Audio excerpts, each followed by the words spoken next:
เนาะแม่นคือสิได้เพิ่นเห็นเจ้าทุกข์แล้วเพิ่นจะมาซื้อดินให้เจ้าเลยมาเฮ็ดเฮือนเฮ็ดซานให้เนาะซื้อดินปึ๊บนี่ก็มาเจาะน้ำให้แล้วก็มาเฮ็ดเฮือนคันว่าเฮาผู้รักผู้ใหญ่เพิ่นก็หาเงินคือเฮานี่แหละแม่นจักสิเฮ็ดจังได๋แบบดีแล้วยังอยู่ได้ซ้ำนี่ผู้ลางคนนี่ก็ย่ามัน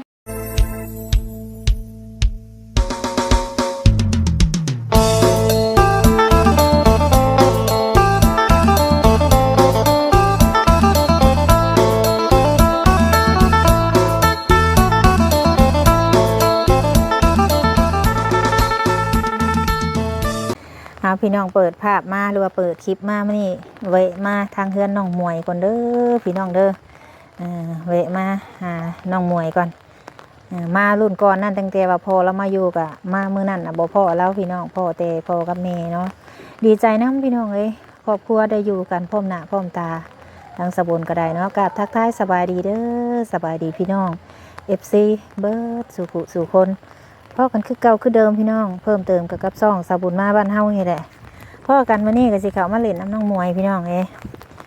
คือเฮือนน้องมวยนี่ก็โอ้ยพี่น้องเพื่อสิได้เฮือนหลังหนึ่งก็บ่แม่นเรื่องง่ายเนาะคืออันดินนี่ก็ดินน้องมวยนี่ก็ทางเอื้อยทางอ้ายหักของสบุญเนาะที่เป็นคนซื้อให้น้องมวยแล้วก็ให้สบุญเป็นสะพานบุญให้เนาะแล้วก็เฮ็ดเฮือนเฮ็ดซ่านนี่ก็ได้สมทบน้ำเพิ่นโยพี่น้องทางสวยน้องมวยก็ได้ผู้ดีใจน้ำเล่าพี่น้องพ่อแม่มาอยู่พร้อมหน้ามีเฮือนมีซ่านอยู่ก็ดีใจน้ำพี่น้องเนาะนี่แหละเวะมาหลังจากซื้อดินแล้วในราคา40,000เนาะกับทาง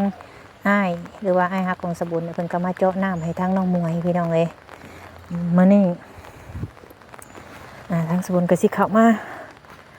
หาอีกก่อนเป็นจังใดบ่ได้มาตั้งแต่โดนแหละมาแต่มื้ออันพูดแล้วพี่น้องมาตั้งแต่มื้อที่ว่าพอเรามาพูดแหละเราก็ดีใจน้ำเราฝนกระตกพี่น้องใส่เด้ไปเด้อยู่เพื่อนนี่ฮะเราเข้ามากันเลยสบายดีเอ้าไผอ่ะนะแล้วอันนั่งอย่างน่าซื้อเราลืมแหละซื้อกิ้งยังไม่ได้เปิดเทอมเลยล่ะก็มาวันนี้น้องมวยเป็นสาวขึ้นก็เก้าได้ตอนนั้นจะจ้อยเรืองมีสีสันแล้วเอาคุณแม่คุณนะสบายดีเปิดไพ่แล้วให้เพิ่นนั่งนั่งน้ำกันนี่แหละว้าวกันเลยแล้วจิเป็นตากล้องให้โอ้เดี๋ยวมาเห็นเพื่อนน้องมวยนั่งน้ำกันได้แซ่พอได้ค่ะบ่สบายเอ้าเป็นพี่สังไปบอกพูดถามคนบ่สบายพักผ่อนบ่สบายก็ได้พ่อแม่มาอยู่น้ำกันในหน้ามีสีมีสันเนาะวันนี้มีความสุขขึ้นแล้วน้องมวยเนาะมันไม่อีหล่ะมานั่งน้ำกันพี่แล้วแม่มวยก็มานั่งน้ำกันพี่แล้วเลยนั่งน้ำกันล้มกันเนาะดนมาพ่อกันตัวนึงเอามานั่งน้ำกันพี่โตนะตากล้องเดี๋ยวจิตั้งกล้องไว้ละจะมาสั่นพ่อโตแล้วบ่สบายกับยาแล้วเลยกระหู้แล้วแหละเรามาอยู่เพื่อนนำเนาะเป็นยังไงค่ะพ่อมาอยู่นี่จะมีความสุขแบบนี้ความอบอุ่นแม่นบ่แม่นตัวบ่ว่าความจริงบ่นี่โดยกี่เฮาเบ้อก็แม่นเนี่ยตอนนั้นน้องมวยหน้าเรืองๆได้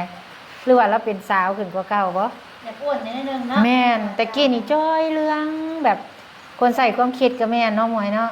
ส่วนนี้คืออาจจะคิดอย่างนั้นแหละแม่จักสิคิดยังพ่อแม่ก็มาอยู่นำกันแล้วคิดจังได้ผัวบ่เท่านั้นแหละอย่าเข้าว่าอันนั้นแหละอย่างว่ากันพ่อแม่ก็มาอยู่นำกันนี่สิคิดยังบัดนั่นล่ะแม่นเป็นจังได๋ความรู้สึกตอนนี้พ่อแม่มาอยู่นำกันในบุญก็ยังบ่ได้พ้อตอนมามื้อนะโดยก็มีความสุขได้ในบุญเลยพ่อแม่กลับมาความเพียงหน้ากันนะมันก็ความรู้สึกเฮากับตอนนั้นกับตอนนี้มันก็แตกต่างกันเลยเนาะแม่น ว่าตอนนั้นความฝันของเรากะเราเคยจมเด้อยากให้พ่อแม่มาอยู่น้ำกันเด้เฮาคือสิมีความสุขพุ่นน่ะยังเว้าเด้ตอนนั้นมาตะกี้ค่ะ เนาะ มีความสุขขึ้นบาดนี้ก็ได้ จะเป็นกันใหญ่เป็นในนึงแล้วเดี๋ยวนี้นะ อืมแม่แท้บ่ได้ตัวติว่าบ่มีความสุข อืมแม่มานี่ มียาลัดแล้วก็นอนอยู่แต่ละ เขาก็นะไม่หวงไว้เป็นบ้า ระหว่างพ่อกับแม่ไผหายเป็นนะไม่ตัวเด้อ แม่ นี่เจ้า ข้าพ่อมานี่เราหายอยู่บ่ กระจมอยู่ จมอยู่ แม่ เอากับปกติได้เนาะแม่บ่ให้หายลูกสิไปให้หายอันมันกินก็แล้วว่าหายแล้วเนาะนี่มันกินก็นอนอยู่นี่แหละว่าเจ้าก็ได้ แม่ แล้วเบิดละบ่เพื่อนเจ้า ยัง อืมมาเล่นน้ำกัน เป็นหมู่กัน แม่ มันก็ดีใจน้ำเด้อมีพ่อแม่มีอยู่น้ำกันพร้อมหน้าพร้อมตาชะนีปะกันอีกได้อบาดนี้เสือกจ้องไว้เด้อมวยบาดนี้แต่เอาพ่อแม่อยู่กันพร้อมหน้าพร้อมตาคนเฮาสิหาหยังเฮือนก็มีอยู่ละบาดนี้พ่อแม่ก็มาได้ไปเฮ็ดเวียกเฮ็ดงานอยู่บ่ค่ะมาน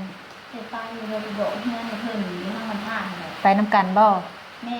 ไปหอมทราย โอ้ มีคนโต๊ะไปใกล้นี่นะ โอ้ ดิ้นไปดิ้นมา แล้วเลยบ่สำบาย แม่เพราะว่าขั้นโบกสั้นล่างมันเป็นยังนี่มันสั้นโซน เจ้าก็ไปเฮ็ด บ้านยังเลย เพิ่นไล่รายวันให้บ่เจ้า เป็นเฮ็ดน้ำกันรวมกัน โอ้ได้แล้วแบ่งกัน โดย โอ้ยันว่ามีหัวหน้าอะไรเพิ่นให้รายวันเฮาแนวนี้ ก็มีแต่เพิ่น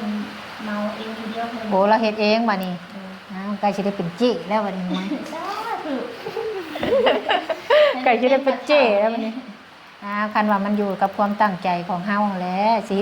สิพากันหาเฮ็ดหยังเฮือนก็มีอยู่มีแต่หาใช้หาจ่ายเนาะมวย แม่ เจ้าได้ใส่ล่ะโรงเรียนมื้อใด กะอันนี้ก็วันที่ยังนั่นแหละใกล้แล้วเด้ นี่วันที่20ลงห้องได้ปีนี้ มหา สิเรียนต่อเลยบ่ โดย ก็ดีแล้วแหละเฮียนมันจังจะได้มีความรู้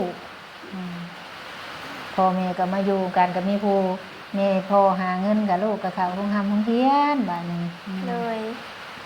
บ่ตัวนี้แหละความสุขของคนเฮาเนาะ มาได้จนเฮาได้แต่ใส่ถึงเฮามีบ่แข่งขันกับคนอื่นเขาถนัดกับต่างกันนะแม่เนาะ แม่ เฮาไปหาสำเพ็จสำแหงเฮาแหละสมเฮาบ่มีคือหมู่หั่นแหละบอกความจริงแล้วเนาะแม่ฮักก็มีแต่เพื่อนกับความสามารถอ่ะเฮ็ดไปซ้ำเฮาเฮ็ดได้ แม่บัดนี้เฮาก็พากันหากินหาอยู่แล้วเฮาอยู่กับอันอยู่ในเฮือนในซานเฮาแหละก็เพิ่นผู้ใหญ่เพิ่นเฮ็ดให้แล้วเฮาก็รักษาเอาเฮือนซานก็ได้รักษาไว้เพิ่นเฮ็ดให้อยู่แหละอย่าไปขายได้ขายแล้วผิดได้บ่มีหม่องอยู่ได้เนาะมวย โอ้ขายคันว่าเฮาบ่ได้อยู่ก็คือให้อยู่เฮาก็ไปหาให้เวียกงานก็ปิดเมียนสุดท้ายก็สิบ่ได้ป้าเรือนอยู่ซื่อๆดอกมีแต่อยู่เรือนตลอดในบุญ เจ้าหายากได้แม่มวยคันคือเรื่องที่ผู้ใหญ่เพิ่นเฮ็ดให้นี่เนาะเพิ่นให้เฮาอยู่แต่ว่าเพิ่นบ่อยากให้เฮาขายเด้อเพราะว่าเพราะหยังเพิ่นจึงเฮ็ดให้เพราะว่าเฮาบ่มีบ่อนอยู่บ่อนเซา เพราะว่าเฮ็ดเขาถูก แม่น ว่าเฮ็ดให้แหละมีความตั้งใจเนื้อสัญญาณอยู่บ่ขายของเพิ่นเพิ่นก็เฮ็ดว่าเขาถูกเนาะ แม่นคือสิได้เพิ่นเห็นเจ้าทุกข์แล้วเพิ่นจะมาซื้อดินให้เจ้าเลยมาเฮ็ดเฮือนเฮ็ดซานให้เนาะซื้อดินปึ๊บนี่ก็มาเจาะน้ำให้แล้วก็มาเฮ็ดเฮือนคันว่าเฮาผู้รักผู้ใหญ่เพิ่นก็หาเงินคือเฮานี่แหละคันเฮาสิขายมันก็บ่ได้ผิด บ่ง่ายแล้วก็สิซื้อดินซื้อเรือนเฮ็ดนั่นเฮ็ดนี่ก็หมดหลาย เจ้าเฮ็ดโลดนี่เจ้าเฮ็ดเดี๋ยวนี้300,000บ่ได้แล้วเฮือนซ้ำ รา นี่ คาชีวิตมันบ่ได้แม่เอ้ย แม่น อันนี้ก็คือว่าต้องกินแล้วเด้อ ถ้ากันตั้งมุกตั้งใจแหล้วเอ้ยหามาก็แต่ลูกยังน้อยจนลูกใหญ่จนหนีปะกันเนาะมวย จนบ่มีโดยหมกอยู่หมกเศร้าจนเข้าปานนี้ แม่นจนเพิ่นผู้ใหญ่เพิ่นมาเฮ็ดให้จังได้มีเฮือนอยู่ โดย แม่อุ่นก็บ่ได้ว่าอันมาแต่เวียคุณก็เลยว่าแวะเข้ามาเรียกตรงทางนี้ก็บ่ได้ซื้ออิหยังมามีแต่ขนมในรถนะเอาขนมมาได้ล่ะจัก3-4ห่อมาต้อนเด็กน้อยได้นี่ เล็กน้อยก็กินอีหลีได้ มาต้อนเด็กน้อยนี่ กินจนแกล้งเทแล้วทีนางมวย ใหญ่แล้วอ้วนพี่ขึ้นแล้วบัดนี้ ละลาย กินข้าวหลาย มีขาลาย ช่วงนี้เพิ่นกินข้าวห อี ลาย กอย่างก็เฮาก็ นี่อะไรมาสิเสียตัวเองก็เฮ็ดเอาเฮาซื้อยาบำรุง โอ้ ยากินให้เขาแซ่บ โอ้อีละ เกี่ยวกินข้าวแซ่บ กับอีกอย่างเราแต่ก่อนนี่คิดน้ำพอคิดน้ำเม แม่นจักสิเฮ็ดจังได๋ แบบดีแล้วเรายังอยู่ได้ซ้ำนี่ผู้ลังคนนี่ก็ย่ามันเตลิดนี่แต่เฮือนแล้ว แม่เอ้ยสุดท้ายช่วงหนึงก็เพิ่นก็คือเฮ็ดนี่แหละเนาะ อืม ทางวันแบบมีความคิดแน่น้อยมีความน้อยเนาะแต่ละสิ่งหลายอย่างแหละ นั่นแหละ เฮายอมรับได้เฮาคิดเฮาบ่แสดงออกมาซื่อๆเฮาเก็บไว้ในใจเฮาคนเดียวเฮา ตอนตะกี้เห็นบ่แต่เดี๋ยวนี้สบายใจแล้ว เนาะบ่ได้คิดไง นั่นแหละ กินข้าวแซ่บเนาะ นั่นแหละจังแบบว่าสดใสขึ้นมาเนาะ อืม เฮาจังหน้าตาสดใสถ้าเจ้าคิดหลายจนให้ก็เป็นวินเป็นเวียนคิดเลยแบบบ่มีหม่องเว้าแล้วก็บ่มีหม่องระบายแล้วบ่อยากให้ไผรับรู้ในสิ่งที่เฮาคิด มันเลยเก็บอยู่ผู้เดียวแล้วบัดนี้มัน มันก็เลยแบบ แม่นมันก็เลยสะสม ได้น่ะอ่านนะใจ นั่นล่ะกินเด็กน้อยกินได้ผู้ใหญ่กินดีเพิ่นว่าบ่เอาเนาะบ่มีแนวตอดเด้สามีขนมนี่ยังดีแล้วนี่มีแต่ข่อยแล้วสิมาตอดน้ำจักถูกยังแน่อยู่ในนี่ นี่ถ้าได้ปลูกยังไงไม่จะซื้อ มันหนาฝนเนาะ เดินกับหนาพ่นแน่ขาวมันซาแน่เลยอย่าปลูกงานให้ ฟ้าฝนคือยังตกบ่เซาอยู่เนาะ โดนๆมาเยี่ยมมายามทีหนึงเห็นคุณเจ้าอยู่ดีกินดีอยู่พร้อมหน้าพร้อมตาก็ดีใจแล้วใครกลัวมายามใดเม็ดอันซ้อนมาเลาะเบิ่งบ่มีไผน่ะโอ้ยอีตนผู้ใหญ่ผู้เพิ่นสร้างเพิ่นสาให้แหละผู้เพิ่นเฮ็ดเพิ่นสร้างให้แหละเพื่อนซ่านหลังหนึงบ่แม่นว่าน้อยๆเนาะมันบ่แม่นว่าเรื่องง่ายเด้พี่น้องเฮ็ดเฮือนเฮ็ดซ่าน เท่าน่ะเนมไม่เท่าว่าเท่ากับบริดี้เลยเท่าหันเขาบอกคายคือก่อนให้รู้จักการสีแดงเท่เนี่ย2-3 เดือนเท่ากันยังหาเงินสอบเท่ากันยังบอกคายยังจักอย่าง ดีแล้วคันบ่คิดว่าสิขายหยัง ตะกี้เท่าให้อยู่ชมไม่ลูกแหละแต่เท่ากับบ่เฮ็ดคือเฮ็ดตัวแดงคือเท่าสีเอเล่เกนั่งไปหาหมูมาคูดแต่เท่าเคยซ่าเท่ายังมีขบอยู่ อืม บอกคายได้ไหม เพื่อสิหามาได้เนาะ แม่นกับบริดี้แต่บอกคายแบบใดเพิ่นเห็นเขาถูกนอนในกระท่อมแหละสีมาเฮ็ดให้เพิ่นผิดหวังเท่านั้นแม่ ข่อย เฮาก็คิดได้เฮาบ่เฮ็ดแล้วเลยได้ คันว่าจังซั่นข่อยก็ดีใจ แม่ ข่อยก็สิซ้อมเบิ่ง โดย ว่ามันสิหากระพานมันหันมานี่ก็สิประมาณ2 ปีปลาย โดย 2ปีคันฮอดอันเดือน12นี่แม่นครบ3 ปี เฮามาอยู่พี่บ่แม่ แม่น อ๋อ เพราะว่า จื้อเลย เพราะว่ามาซื้อข่อยจื้อเบิดเพราะว่ามาซื้อดินให้เจ้านี่เด้ซื้อดินให้ชุมเจ้านี่ช่วงเดือน12 เนาะ มาซื้อดินนะช่วงนี่แหละช่วงปีใหม่นี่แหละ แม่น นี่ขั้นฮอดอีกวันนี้นี่พอดีครบ3 ปีเฮือนเจ้านี่หาก็ตั้งได้นี่2 ปีกว่า เออ ๆเพราะว่าเฮือนนี่ตั้งเดือน2บ่เฮือนหลังนี่ อาสิแม่นลูกก็บ่จื้อปานใด ช่วงนี้แหละ ตั้งช่วงเดือน2แต่ว่าเฮือนเจ้าพอดีสร้างเพิ่นเฮ็ดน้ำกันเด้ แม่นเนาะ เฮ็ดคู่กันไปขามไปขามมาเด้ เออ อืม กับส่งเพิ่นน่ะโมกับเพิ่นตกเนาะ แม่นข่อยก็จื้อเบิดนั่นแหละเพราะว่าทุกสิ่งทุกอย่างของข่อยมันมีเอียงมันก็มีคลิปเบิด แม่นโดย วันถอก วั วัน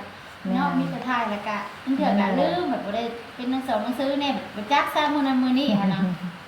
จื้อเบิดนั่นแหละมาเห็นน้องมวยมีห้อยยิ้มจิ๊บแย้มแจ่มใสก็ดีใจ เฮายังคิดฮอดได้แม่บุญ ที่ฮอดเนี่ย ตอนพาเฮาไปหมู่ให้ดิ อยากไปร้องเพลงได้ วันดา เฮายังคิดฮอดได้เฮาเฮาคิดฮอดลีตอนนั้นนะ อยากร้องเพลงแบบ เฮาว่าแต่เฮาไปห้องเพลง คือมาห้องหลายๆเพลงได้จ้ะห้องเพลงเดียวบ่ตอนนั้น ตอนนั้นแม่นเฮาก ล้าได้ ยัง น้ บ่ อง อ มว อย ก ตอน เลยเฮาอยากห้องแห้งแล้วเฮาสิเป็นจะได้กระยานะ จะไปขอห้องเลยนะ ร้องเพลงเหรอ ไปขอห้องเพลงเลยค่ะ ห้องเลยแล้วแนมเฮาตาเดียวเราก็ฮู้ได้ว่าเฮาอยากห้องเพลง เออ ให้นะ น้องมวยเนี่ยเราแบบ แม่ ร้องบ่นางเราเนาะ แล้วแนมเฮา เอาวันนี้มันอันร้องเพลงคุณยายคุณทางแน่สะ ฮัลโหลกูด้วยจะเพลงยังอะนะ ห้องรถของเมียคุณ เพล ทาง งเลยเนาะ ห้ามเริ่มจะ พอที่แม่น้อยผู้คนซื้อดินให้เจ้าอะไรอยากฟังแน่น่ะ อันเบิ่งรู้นั่นแสดงออกรู้นั่นคันแบบ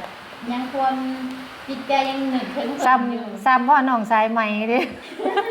ใส่ไหมใส่มือ ใส่ไหมน้องไอเดียผู้นี้เด็กหน่อยซอยเขานี่โอ้ยความจำดีคือหยังนี่ไป ร้องเพลงบ่แม่ ร้องได้ตามภาษาเด็กน้อยหั่นแหละอืม อืม ตามภาษาเขาแล้วห้องก็ได้เขาก็นำไปได้รัดเครื่องรัดกลางไปแล้ว ร้องแม่มื้อนี้ แม่เพิ่นอยากให้ลูกสาวห้องเพลง ยังมาทางหนึ่งก็ร้อง เพลงยังได้เนาะบัดนี้ บ่แม่นปีหนึงแล้วบ่ได้พ้อกันนี่เนาะ เพลงยังกระยาเลยเนาะ เดี๋ยวสิห้องอ่ะแต่เฮาลืมซื้อเพลงแต่ ให้พ่อใหญ่ เอาสิห้องเด้อ ส้มกัด มาเอ้ย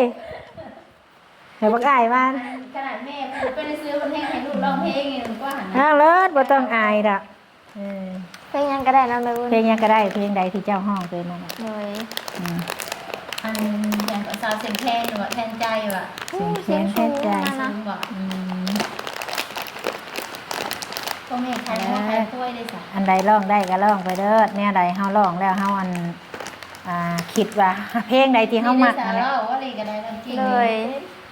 จักปีละกิ่งเจ้า 16 มวยจักปีนี่ล่ะ 16 อ๋อคือซ้ำกันมวยมันกิ่งคือตัวน้อยจ้ะ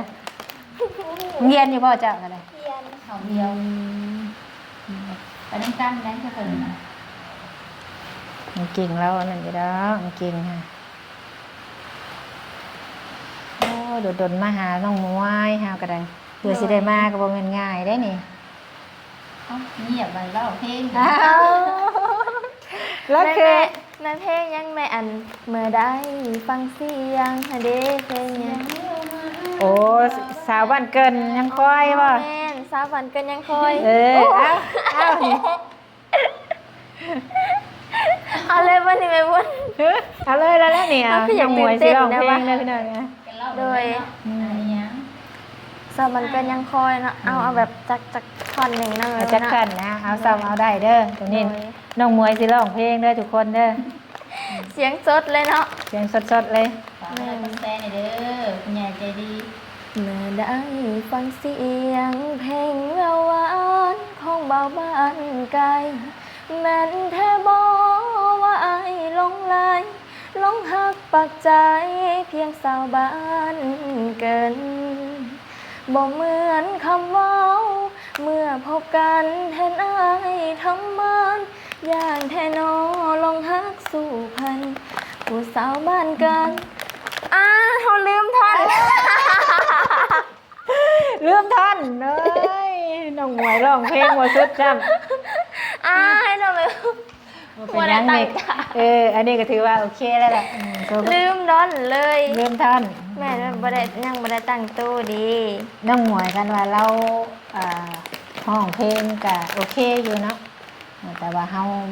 มันจักสิเป็นจังไดน้องกิ่งได้ซั่นร้องเป็นว่าเจ้ากิ่งร้องบ่เป็นว่าซั่น แล้วก็ห้องเลยเพราะว่าแล้วสื่อถูกกับไม้มาแต่แล้วก็ร้องสดเล่าคนเดียวเล่าอยู่ในห้อง เพลงใดที่เฮามักเนาะมวย เป็นคนหมักร้องเพลงคนเดียวเล่า อย่าแล้วร้องแล้วนอนห้องนี่บ่ไผมานอนนำกิ่งบ่มานอนเป็นหมู่กัน บางเทื่อเพิ่นก็มานอนดิบน้ำ ดีแล้วมีหมู่ใครคนมีหมู่นั่นดีเด้ เหตุการณ์ใด หักกันแพงกันเด้อ 2คนนี่แหละแม่บุญได้ไปแล้วก็นำกันจะหากับปะหลิงพุ่นไปกับมาที่บ่มีใครแล้วเฮาก็มีตะหลิงกับเรา ต้องแล้วคนนะ จังซี่แหละแล้วดูมันมาดูการมัน มันไปเห็นอยากเลย มันแดดก่อนจังไปกระแตผัวมานี่ไปเฮ็ดเวียกตลอดบ่ เอาไปอยู่แล้ว เอ โบ อก เลยเป็นนอน เออ วันนี้คนโต๊ะมาใส่เราสิไปโบกล้างหนึ่งบางหานะคนที่โต๊ะกับไปเลย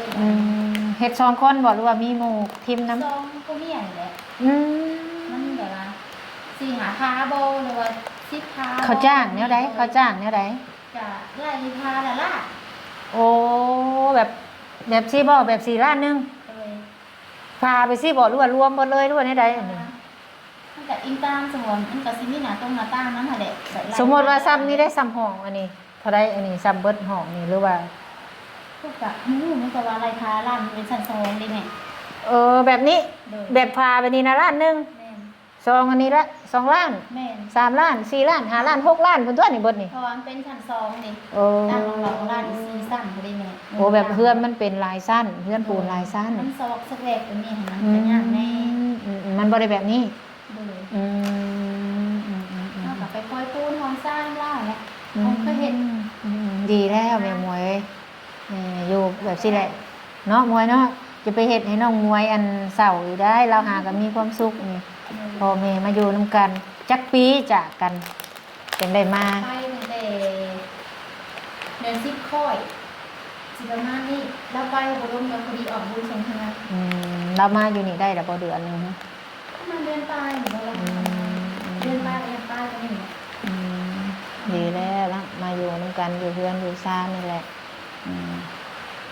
มาอยู่ในครอบในครัวมันจังอบอุ่นกินหยังก็กินน้ำกันเนาะมวย โดย บ่เป็นหยังแหม่เฮานะเป็นคนสิไปก็ไปบ่ได้ผิดบ่ได้เร็วกันถ้าว่ากลับมาสร้างสาเปลี่ยนใหม่เฮาก็โอเคเฮาก็บ่เป็นหยังเฮาก็บ่ได้คิดหยังมากมายที่ผ่านมาก็แล้วไปตัวไปก็ไปมาแล้วก็มาเฮาบ่ได้คิดหยังเอง คนนี้มาแล้วก็อยู่น้ำกันจบดีเนาะ แม่เฮาบ่คิดหยังเพิ่นสิบ่มีหยังมาให้ก็อย่าเฮาบ่ได้เห็นแก่เงินแก่คำอะนะ เนี่ยมาก็อยู่พากันเบิ่งลูกเบิ่งเต้าได้ลูกผู้เดียวหนึ่งเนาะ เฮาบ่คิดว่าไปแล้วคือบ่เอาเงินมาให้ลูกให้เต้าเฮาก็บ่ได้ถามถึงเงินถึงคำได้ก็เอาบ่ได้ก็อย่า มาเริ่มใหม่เนาะหาใหม่ บ่ได้ซีเรียสกับใดดอกเงินทำนะแต่สำหรับเฮาเนี่ยแต่คนอื่นเฮาบ่ฮู้ไงเด้อว่าเฮานี่บ่ ดีแล้วแหละเฮาสิหาหยังเฮือนซานเฮาก็มีอยู่มีแต่หาเงินมาใช้คือเว้าอันแหละทุกสิ่งทุกอย่างเพิ่นเฮ็ดให้เฮาเบิดแล้ว บางคนก็ว่าพอไปก็ลำบากกลัวมาคือเอา เอ้า นู่นนี่นั่นเฮาบ่ได้คิดใส่ใจเพราะว่า เอาผัวเก่าแล้วมาแห่งดี เขาจังเพลงลูก เธอเวลาไปหรือไป นอกหน่วย ค่ะก็จากเป็นก็คือจากตาย เขาเจ้าไปเอาผัวใหม่มาจักเขาสิคิดได้ใดผัวใหม่กับลูกเจ้าอยู่ได้มาบัดโอ้ยลูกสาวบัดมาบังลูกสาวอีกเว้นได้ผัวใหม่ หยาด เนาะ เลยค่ะ อันนี้พ่อแท้ๆเรา บ่ได้คิดได้เขาบอกคอมเมนต์ก็บ่ได้คิดใส่ใจ ย่าแล้วเฮาบ่ต้องไปถือซาเพิ่นดอกนะมันก็มีคำติชมเป็นเรื่องธรรมดาของ FC เพิ่นก็ย่าเพิ่นดอกคนเฮามันก็คันว่ามาอยู่นํกันฮักแพงกันซอยกันสร้างกันสาใครก็บ่ว่า แม่ คันว่ามาแล้วมาตัวมาต้มมาปอกมาลอกพากันมาเลยพากันยั่วกันขายสิ่งของที่ผู้ใหญ่เพิ่นให้นี่มันผิด ที่ผ่านมาตอนไล่วันนี้แล้วก็หาลูกหาเมียดี แต่ก็มีมื้อหนึงที่ว่าแล้วไปเฮ็ดกับสร้างแล้วก็บ่ทำท่าเนาะบ่มีจักอย่างก็หนีภัยหนีมันก็จักหนีใส่กับฮู้ดอกเฮาก็มาแล้วก็มาอยู่เฮาก็บ่ได้ว่าให้ได้แล้วได้ ย่าแล้วมาเลยเด้เฮ็ดจังไดใครกว่าอยู่กับลูก2คน แม่ก็ดีขึ้นหลายแล้วมาไปเฮ็ดน้องจอกกระเจ็บก็พอได้ ก็พอได้เงินใช้ก็บ่ใครกว่าแต่อยู่กับลูกคิดบ่ออกชอบบ่เข้าเนาะ อิหยังก็เป็นหมดแล้วเฮ็ดได้หมดทุกอย่าง อืม ตกแต่งหยังแล้วก็เป็น รักษากันไว้เด้อบัดนี้แนวใดมันผิดมันถูกก็เบิ่งเอาแก้ไขเอาและลูกก็เห็นพ่อแม่ให้กันก็ห้ามลูกก็ โด ได้ ย บ่แม่นว่าพ่อแม่ให้กันได้ลิฟต์เขาบ่นอนมิดเชอม้อยบ่ได้ บ่เคยผิดกันตอนอยู่โซนหนึ่งก็บ่เคยผิดกัน บัดไปแล้วไปโลดว่าติ เลยบ่เคยผิดกันเลยตอนน้องมัวยังน้อยก็บ่เคยผิดกันบัดเฮาหนึ่งไปแล้วก็ไปเลยแล้วก็ บัดนี้เราก็คือสิบ่ไปดอก มันมีบ่อนอยู่บ่อนเซาแล้วเนาะมวย โดย อืม บ่ได้สูตรผิดกันเลย ดีแล้วกินข้าวกับหยังจ้ะมัน เราก็ต้มไข่ ดีแล้วมีไข่ต้มไข่ก็บ่มีไข่ บ้านก็แกงหน่อไม้ ข่อยว่านี่ฝนตกข่อยยังกินข้าวต้มไข่วัดมื้ออยู่เฮือน เช้านี่ก็ต้มไข่ คือลายตำหุงแกงหน่อไม้บ่ได้นั่นธรรมดาแม่บ่ได้เน้นในมันกินแบบมันกินได้ นี่อะไรก็กินอันนั้นเนาะบ้านเฮา บ่ได้เน้นในมันกินก็ได้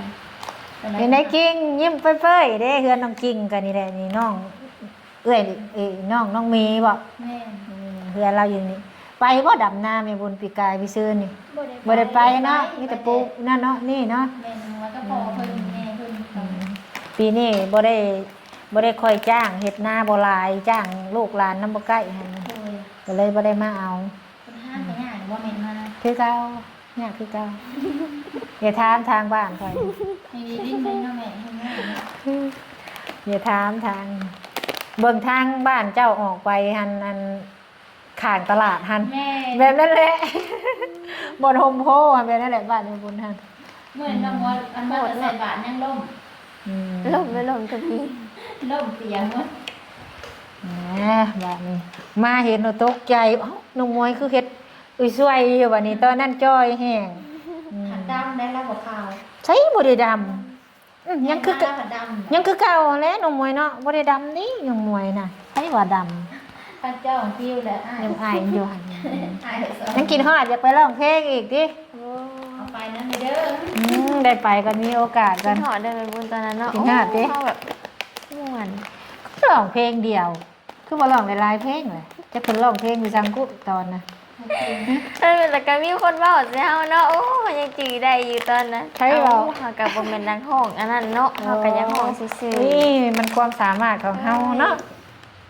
คนเฮาน่ะบ่เกี่ยวดอกมันอยู่กับความเก่งกล้าสามารถผู้แต่แม่บุญยังบ่กล้าห้อง เข้าไปใส่ไม้มันก็ ๆคน คือ บัก ควาย หลายๆนั่นกินหนังกินสิดาแนมมาให้อาศัยเฮาบ่ล่ะ คนบ่ฮู้จักอีกติบ่ได้กินฮอดในห้านเขาบ่ บ่ซนเนาะเฮ็ดจับไม้ห้อง ย่างกาย เลย ห้านเขาว่าเรียวเบิ่งอ้าวเดี๋ยวห้องเพลงวะแล้วมีโอกาสนะพี่ได้เป็นนักห้องก็มีได้เว้าบ่ได้เด้ตั้งเทื่ออันอาจารย์นั่นเพิ่นเห็นโอ้เสียงดีแท้น้องมวยว่ะอืม ม่วนๆตอนน่ะ ร้องเพลงบ่ หึ ร้องเพลงแล้วมันสิร้องเพลงบ่ อ๋อแม่นห้องเพลง เฮียนอยู่นี่บ่ปีนี้ แม่น ปีกายนี่ก็อยู่นี่บ่ โดย โอ้2 ปีแล้ว แม่น ไปอยู่ใกล้ๆนะอืมใกล้ตั้งมุกตั้งใจเฮียนกะฮอดห้องได้ม .7 บ่ อันนี้ลูกกาทางเบิ่งไปเรื่อยๆแต่ว่าลูกกาอยากไปอะไปให้มันสุดและ ปีนี้นะม แม่นมหา .5 อะไร มันอยากเฮียนก็เฮียนโลดคันคนบ่อยากเฮียนหรอกมันยาก บ่มีเฮียน เฮียนพ่อแม่มาพร้อมกันแล้วเราสิหาพอได้พ่อแม่หาเงินส่งให้ เลย แล้วใส่น้ำมันรถกระไป แม่นมันใกล้ๆนี่บ่มีน้ำมันรถก็ย่างเอา ย่างไปก็ได้เลยนะ สิเป็นหยังมันแดด วันที่1แล้วเนาะเขาจะเปิดเนาะย่างไว้ก็มันกิ่งนี่เด้เตะขี้ตมไปนำทางเป็นจังบ่ จริงเนาะย่างไปเนาะตอนนั้นเจ้าเทียน มันบ่ได้ไกลนี่ย่างออกกำลังกายตื่นเช้ามาเฮ็ดบุญกับคันได้ผ่านมาที่นี่สิแวะมาเล่นน้ำอยู่ นั่งกินเป็นบ่ก็นั่งกินก็ฝากก็นั่งกินกับฝาก จักละสิฝากให้ได้นะเราอ่ะพ่อแม่ก็อยู่เพื่อนนี่บ่ล่ะ อยู่ อืมอยู่เพื่อนเนาะแล้วคักละบ่ ยังบ่ได้ โอ้ท่านได้สากเนาะเฮ็ดจักห้องนอนเฮือนเจ้า สอง โอ้ ก็ได้สอง มีไผเนี่ยมานอนนำกัน นี่แต่แม่แล้วก็น้อง พากันเนาะ4คนบ่อยู่นี่ น้องนางไปแล้ว3 คน โอ้แล้วก็พ่อ แม่พอ 3 4 5 6คนเนาะ แม่ ซุมเอื้อยเพิ่นบ่ได้มานอนบ่ บ่ โอ้มีแต่เจ้าน้อง3เป็น4 5 6พ่อเนาะแม่เฮือนเราหลังบักใหญ่เด้พี่น้องเอ้ยเฮือนน้องกิ่งอย่าแล้วพอได้มีบอนสดอะเด้เนาะ โดย ใครๆกว่าว่านอนตูบนอนฟาร์มตะกี้เนาะ แม่ เพราะว่าเฮือนอันนั้นมันหลังใหญ่เด้บ่แม่นหาห้องพุ่นบ่ล่ะ ก่วงได้ยังกิน กว้างได้เดินบ่กว้างจนสุดเนาะแม่นบ่ ค่ะเฮ็ดได้2หอ เฮ็ดไป2ห้อง แม่ อาซ้ำเงินมีเนาะ แม่ เจ้าหาเงินได้คอยขันเอาอีกนั่นแหละเนาะ ก็เลยมานอนเป็นหมู่นักมวยเจ้าเฮาก็ไปนอนหลินพุ่น ผมเสียจังไปนอนเลินพุ่น แม่น หักกันดีแพงกัน โดย เออบ้านใกล้เฮือนเคียงกันหักกันไว้ดีกว่าสั่งกันเพิ่นว่าเออเอาตามนั่นแหละแม่บุญกะเวะมาเยี่ยมมายามเด้อคือเว้าแหละเฮือนซันอยู่ได้ดินดอนตอนหญ้าคะแนนอย่าขาย โดย คันขายแล้วพิษคันขายแม่บุญก็บ่ให้ขายผู้ใหญ่เพิ่นก็บ่ให้ขายบ่มีไผดอกเพิ่นเฮ็ดให้แล้วเพิ่นสิให้ขายพากันอยู่รักษาเมียนถึงเทื่อเบิดเพิ่นอยากมาเยี่ยมมายามโอ้ยไปเยี่ยมยามก่อนนะก็มีได้บ่แน่นอนได้ เป็นบ่ได้มาอยู่แต่ว่าเพิ่นเบิ่งเพิ่นติดตาม เบิ่ง เห็นอยู่เด้ เวลาเพิ่นเห็นคนมาเพิ่นก็เบิ่งอยู่คลิป แม่นว่ายังแน่บ่ได้เพิ่นก็เบิ่งอยู่กันเพิ่นสิมากันเพิ่นก็ เพิ่นก็ติดตามเยอะคันเฮาเฮ็ดดีๆนั่นแฮงเพิ่นแฮงติดตามเฮาคันเฮาเฮ็ดโตบ่ดีเนาะเพิ่นบ่อยากติดตามเฮาน้องมวยนี่แหละเฮ็ดโตดีๆเด้ออีหล่าเด้อ โดย แม่คือกันนั่นแหละเฮ้ยมันกินคือกันจะชวนกันไปทางบ่ดีเด้อมาเป็นหมู่กันก็ได้จะได้ว่าโจมหมอกระท่อมเข้าป่าบ่ได้แม่บุญมาได้โจมหมอแล่นเข้าป่าบ่ได้ไปย่างว่ะ เป็นหมู่เฮ็ดน้ำโม แ ขับก็นอน เฮาก็จักแล้วเฮาใหญ่แล้วหมู่ พอดีเพื่อนใกล้ก็มา หมู่ส่วนเฮ็ดเฮาก็บ่เฮ็ดสิ่งใดมันผิด โดย ที่น่ะแม่นอยู่มวยนั่นอันมุงมะลิแหละมันบุกบนแล้วเฮาบ่ให้มาคืออันมาลงมะลินั่นแหละ อืม เฮาก็เลยว่าส่งมะลิเมื่อมวยนั้นทำมาแล้วเรามักนอนมักเงียบแต่ส่วนนั้นมะลิมาอยู่นำนั่นเราแบบกวนอีหยังหลายๆอย่างก็เลยเบิ่งเลยก็คือลูกก็สบายใจเฮาก็เลยมาส่งมะลิอ่ะ มะลิเนี่ยเป็นไผ มะลินั่นดินมันข้างๆหั้นเด้แต่ก่อนมาอยู่เฮือนเฮาเลยเดือน2 เดือนนี่แหละเฮาก็ให้อยู่ อืม พออยู่ไปแล้วก็เฮ็ดนั่นเฮ็ดนี่สะดวกเฮาก็บ่อยากให้อยู่ปานใดเฮาก็เลย ก็บ่คักเนาะ โดยเฮาก็เลยมาส่งซะ เอาที่สบายใจนั่นแหละ ลูกเฮาก็อยากนอนเขาก็อยากฟังเพลงแบบนี้นะแม่เฮาก็เลยบ่แม่นว่าเฮาให้เฮาก็เลยมาส่งเมื่อก่อนน่ะลูกเฮาน่ะแบบมันหมักเงียบนะเพิ่นบ่มักวุ่นวายนี่ ครบหมู่กับหมู่ครบหมู่ดีก็ดีเด้ครบหมู่บ่ดีก็บ่ดี มะลินะแบบซาบุนมาแล้วก็อีต้นแล้วก็ว่าเห็นกัน แล้วพอล้างขีดแล้วก็เบิ่งแล้วมันก็บ่เข้าเนาะ ก็ย่าเขาปล่อยเขา เพิ่นโดนอันนี้จ้ะ ไผสิเป็นจังใดก็ย่าคะแนนเฮาตั้งให้มันเที่ยงเนาะ สบายแบบบ่มีใครเนี่ยมาในเรื่องเฮานะเฮาก็แบบ มีแต่ผู้นี้ติ บ่มีแต่กิ่ง2 คนเฮานะ ถือกันดิ เฮา ถือกันบ่ โดย อย่าผิดกันได้เฮ้ยได้มาวันนี้เขาว่าผิดกันแหละ ถือกัน เอาสันจังใดก็มื้อนี้แม่บุญก็แวะมาเยี่ยมยามก็ได้ขนมอะไรมาฝากเนาะเดี๋ยวมื้อหน้ามีโอกาสสิแวะมาเล่นน้ำใหม่ได้อล่ะเด้อตั้งมุกตั้งใจเฮียนดีแล้วพ่อแม่มาอยู่นํกันแม่มวยก็เบิ่งแย่งกันจบดีบัดนี้อย่าไปคิดในสิ่งที่มันนั้นเด้อบัดนี้เด้อ โดย โดยธรรมดาคือมื้อบ่เป็นหยังต่างคนต่างเฒ่าเด้ เรื่องผัวเมียก็คิดกันคือกันเบิดทุกคนแหล้วผู้ใดก็ได้ แต่เรามักปากเด้ บางวันเราปากว่าตรงนี้ตรงนี้ คนบ่ปากแล้วว่าเป็นมันนักคือหยังนี่ นั่นแหละเราไปวันเดียวเลยจนสิเขา3 ปีแล้วก็ อย่าจมดุไล่เจ้าก็ได้ เนาะมวยเนาะ เรื่องวันนี้เนาะว่าโหหนูว่าว้าวไปพออย่างนี้กันกระทั่งกันไปเลย เอาซันยังใดก็สำหรับคลิปนี้เฮาก็สิขอจบกันเด้อพี่น้องเนาะยังใดก็พูดแล้วมื้อหน้ามื้อในจังมาพ้อกันใหม่มื้อนี้สำบายดี สบายดี